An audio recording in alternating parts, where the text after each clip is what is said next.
नमस्कार, आप सभी का स्वागत है मेरे YouTube channel Uma Sharma Hindi classes में, जहां आपको मिलेगी हिंदी व्याकरण की संपूर्ण जानकारी। आज का हमारा विषय है अलंकार। आज हम जानेंगे कि अलंकार क्या होता है तथा इसके कितने भेद होते हैं। तो चलिए शुरू करते हैं।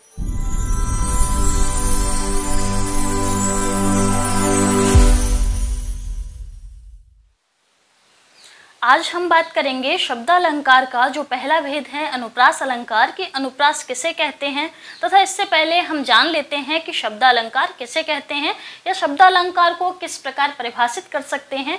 तो ऐसा कह सकते हैं कि जहाँ शब्दों के माध्यम से किसी काव्य की शोभा बढ़ाई जाती है वहाँ शब्दालंकार होता है। अब आगे हम जानेंगे कि अनुप्रास अलंकार क्या होता है तथा इसे किस प्रकार परिभाषित कर सकते हैं और हम अनुप्रास अलंकार की पहचान कैसे कर सकते हैं।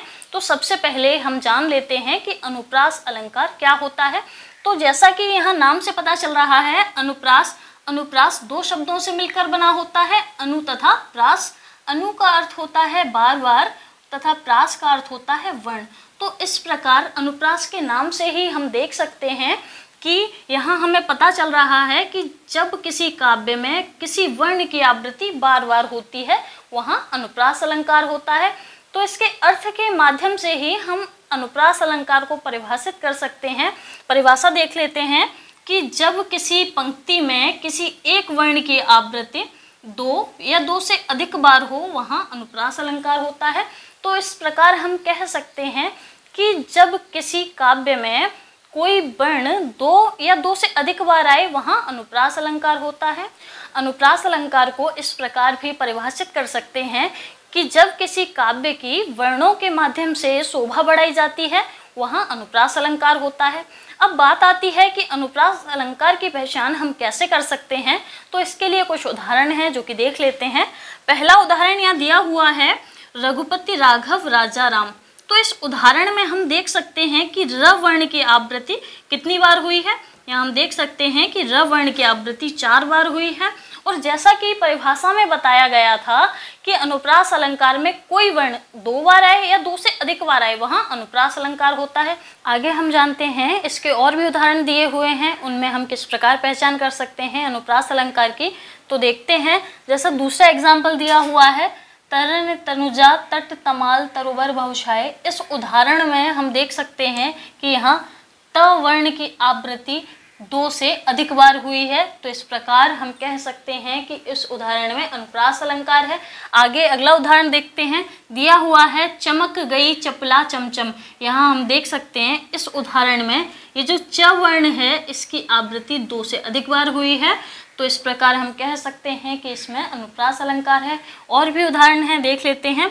दिया है अगला उदाहरण, हमारे हरे हारेल की लकड़ी। इस उदाहरण में ह वर्ण की आवृत्ति 2 से अधिक बार हुई है। अगला उदाहरण देख लेते हैं, विमल वाणी ने वीणा ले ली। यहाँ पर ये जो उदाहरण दिया है इसमें ये जो व वर्ण दिया है इसकी आवृत्ति 2 बार हुई है। जैसा कि परिभाषा में हम पहले जान चुके हैं कि यदि कोई वर्ण 2 बार आता है तब भी वहाँ अनुप्रास अलंकार होता है। 2 बार आए या 2 से अधिक बार आए वहाँ अनुप्रास अलंकार होगा। तो इस प्रकार इस उदाहरण में ये जो व वर्ण दिया है इसकी आवृत्ति 2 बार हुई है। अगला उदाहरण देख लेते हैं, चारु चंद्र की चंचल किरणें खेल रही हैं जलथल में। तो इस उदाहरण में च वर्ण की आवृत्ति 2 बार हुई है तथा इसके अतिरिक्त इसकी पहचान सिर्फ आगे वाले वर्णों से न कर पीछे वाले जो वर्ण हैं उनसे भी कर सकते हैं। जैसे यहाँ दिया है जल तथा थल, इसमें ल वर्ण की आवृत्ति 2 बार हुई है। तो इस प्रकार हम पहचान कर सकते हैं कि इसमें अनुप्रास अलंकार है। अगला उदाहरण देख लेते हैं, दिया है कहत नटत रीझत खिजत मिलत खिलत लजियात। यहाँ त वर्ण की आवृत्ति अनेक बार हुई है। तो इस प्रकार हम पहचान कर सकते हैं कि इसमें अनुप्रास अलंकार है।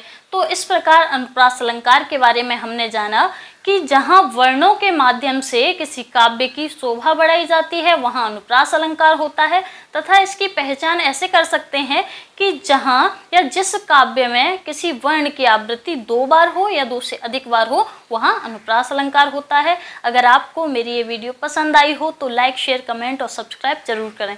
सब्सक्राइब करने के साथ बेल आइकन पर भी क्लिक करें। धन्यवाद।